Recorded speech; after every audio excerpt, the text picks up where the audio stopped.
రాము tea తాగు. ఏ రాము, ఏంట్రా tea తాగమంటే ఏం మాట్లాడడం లేదు? ఏం జరిగింది ఏంటి? అన్నయ్య ఒక డైరెక్టర్ దగ్గరికి పోయి, సార్ మీ షార్ట్ ఫిలిం లో ఏమైనా అవకాశం ఉంటుందని అడిగితే, రే నీ మగం ఎప్పుడైనా అద్దంలో చూసుకున్నావు నువ్వు, చెప్పు పారా ఇక్కడి నుంచి అనేసని అవమానిచ్చాడన్నయ్య. ఎందుకురా బాధపడతావు? మీ అన్నదమ్ముల కోసము నేను బ్యాంకులో కొద్దిగా డబ్బు దాచి ఉంచాను. ఆ డబ్బులతో మనమే ఒక కెమెరా కొనుక్కుందాము, మనమే ఒక యూట్యూబ్ ఛానల్ స్టార్ట్ చేద్దాము, వీడియోలు తీద్దాము. నేనున్నాగా, ఎందుకు బాధపడతావు? అన్నయ్య కెమెరా మాత్రం కొంటావు, ఎడిటింగ్ ప్లస్ కెమెరా ఎవరు తీస్తారన్నయ్య?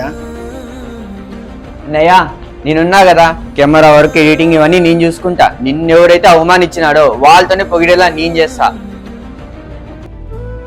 చూసావా, ఇప్పుడు ధైర్యం వచ్చిందా నీకు?